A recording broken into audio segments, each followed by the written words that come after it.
लगाकर आप उस दीन की, इस्लाम की 14 साल तारीख के ऊपर में कीचड़ उतार देंगे। ऐसे कई लोग आए हैं दुनिया के अंदर, लेकिन वो अपने इस नाकाम इरादों में नाकाम। बुजुर्गों और भाइयों, जरूरत इस बात की है कि जहां हम वक्त इस बात की कोशिश करें कि हम अपने गैर मुस्लिम भाइयों से ताल्लुकात इस्तवार करें, उनके साथ हमारा इंटरेक्शन हो और ये जो इल्जामात आपके लग रहे हैं उसकी सही तस्वीर हम पेश की। 2 दिन कबल यहाँ एक अखबार मैगजीन निकलता है संडे इंडियन के नाम से, 14 ज़मानों में निकलता है।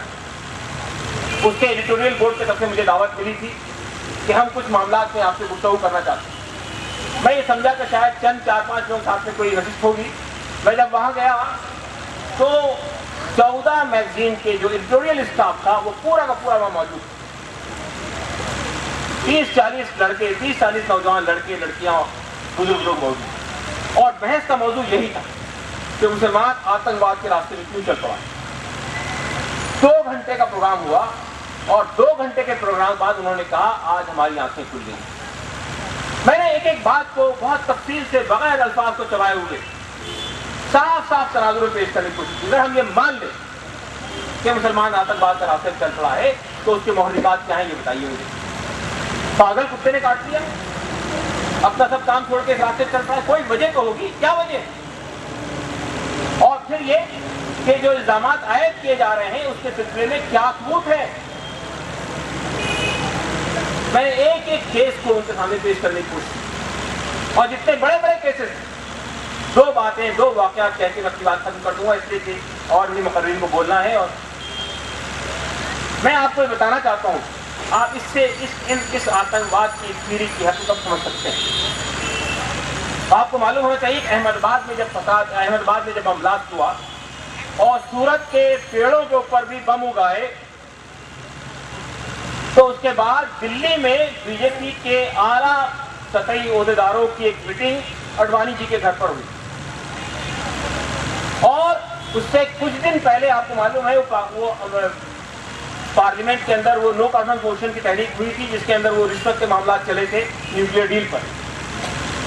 तो अहमदाबाद के इस बम धमाके के बाद दूसरे दिन बीजेपी के कार्यकारिणी की एक मीटिंग होती है अडवाणी जी के घर पर, और उसके बाद सुषमा स्वराज जो कि ऑफिशियल स्पोक्समैन है बीजेपी की, जो पहले सूचना और साधारण मंत्री रह चुकी है, इंफॉर्मेशन ब्रॉडकास्टिंग मिनिस्टर रह चुकी है, उन्होंने आकर यूजुअली प्रेस को ब्रीफ किया जैसा कि वो करती हैं आमतौर पर ऐसी मीटिंगों के बाद। और आप सुनिए मीटिंग में क्या कहा उन्होंने, बहुत आंखें खोलने वाली बात है। उन्होंने ये कहा कि ये जो बम धमाके अहमदाबाद में हुए और सूरत में हुए होते होते रह गए, ये दरअसल पार्लियामेंट में जो कैश डील का मामला हुआ था जिससे कुछ लोगों का चेहरा दागदार हो रहा था, उससे लोगों की, भारत की जनता की तवज्जो हटाने के लिए बम धमाके कराए गए। मीडिया ने पूछा मैडम आपका इशारा किसके तरफ है? मैडम ने कहा आप बहुत जानकार लोग हैं, आप खूब समझते हैं इशारा किसके तरफ। नहीं, उन्होंने कहा स्पष्ट तौर पे बता दीजिए यूपीए सरकार की तरफ इशारा कर रहे हैं आप। अरे भाई आप तो जानकार बुद्धिजीवी लोग हैं, आप जानते हैं किसके तरफ इशारा कर रहे हैं, कहने की जरूरत नहीं है। ये बात कहिए सुषमा स्वराज। दूसरे दिन कांग्रेस ने तो इस पर जो कुछ कहना था कहा कि बम की राजनीति, बम धमाकों के साथ राजनीति हो रही है और बहुत नीचे आ गए हैं बीजेपी के लोग, बहुत चीप हो गए हैं वगैरह वगैरह। लेकिन बीजेपी के जो अलाइज हैं, उनकी हरीफ जमातें हैं एनडीए के अंदर शामिल, उन्होंने भी उस बीजेपी को खूब सलवातें सुनाई। दूसरे दिन बीजेपी के फिर एक और स्पोक्समैन ने बयान जारी करते हुए कहा कि सुषमा स्वराज ने जो कुछ कहा वो उनका व्यक्तिगत बयान था, बीजेपी का उससे कोई लेना देना नहीं। आप ये पूछ सकते हैं मुझसे ऐसा क्यों किया बीजेपी ने? 2 वजह से किया ऐसा। एक बात तो ये है कि अगर आप ये कह रहे हैं कि आज जो बम धमाके हो रहे हैं वो यूपीए सरकार करा रही है, तो आप ये मान रहे हैं कल जो हमारे दौर में हुए थे वो हमने कराए। इसका मतलब तो सादा है ना, आज ये करा रहे, कल आपके पास भी इख्तियार था तो आपने करवाए थे। दूसरी बड़ा नुकसान ये हो रहा था कि जो फोकस बड़ी मुश्किल से मुसलमानों पर बना था वो हट रहा था, तो फौरन बयान दे दिया कि नहीं ये उनका व्यक्तिगत बयान है, ये इससे बीजेपी को कोई लेना देना। और एक और बात सुन लीजिए, 2004 में जब यूपीए पावर में आई थी तो हमने मुसलमानों के वफद में मुशावरत के बड़े बड़े मिनिस्टरों से मुलाकातें की थी, जाकर उनके सामने बात रखी थी कि मुसलमानों के ये मसाइल है, ये मसाइल है, ये मसाइल है। तो एक कैबिनेट मिनिस्टर सामने जब उन्होंने बात रखी, हमारी बात कंप्लीट हो गई, तो आप सुनिए उन्होंने क्या कहा और गौर से सुनिए। कोई मौजू नहीं था, कोई बहस का नुक्ता नहीं था, अपने तरफ से कह रहे थे आबुद्दीन साहब आप जानते हैं कि पार्लियामेंट पे जो अटैक हुआ, अक्षरधाम पे जो कुछ हुआ और ये अंसल प्लाजा में जो कुछ हुआ, ये सब फेक, और इसमें जो लोग मारे गए उनमें से कोई भी पाकिस्तानी नहीं है। ये सब वो कश्मीर के बच्चे हैं जो हमारे पास बगैर FIR के पकड़े हुए हैं, जब चाहते हैं इस्तेमाल करने। ये कोई छोटा मोटा आदमी नहीं कहता।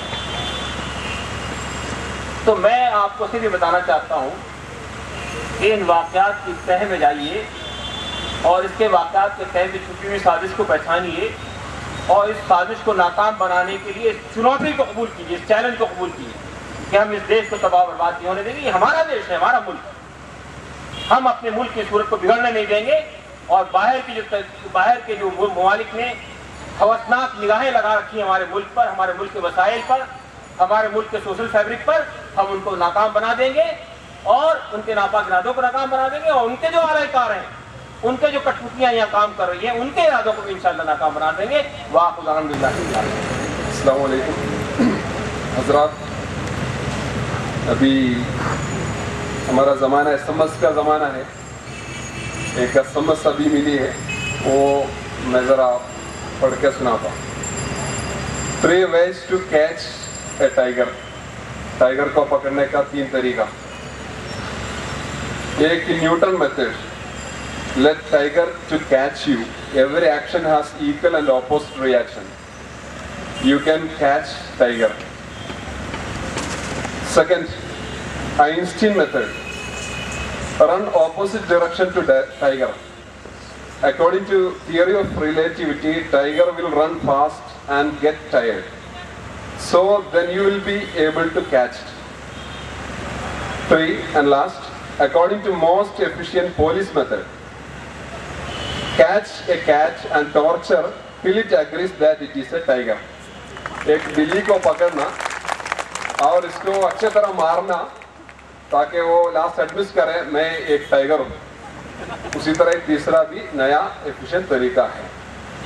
अभी जो हिंदुस्तान में जो चल रहा है वो मामला इसी तरह है, क्योंकि हमारा इज्जत को, सिटीजन का इज्जत को कोई वजन नहीं है। ऐसे वो पकड़ के लेके जा रहे हैं और बाद में हम सुनते हैं कि बहुत बड़ा मास्टरमाइंड था वो। मैं भी अभी डरता हूँ। अभी ओखला इधर उधर चलते रहते हैं, हम इधर से सब्जी खरीदते हैं, ये सब खरीद के घर जा रहे हैं।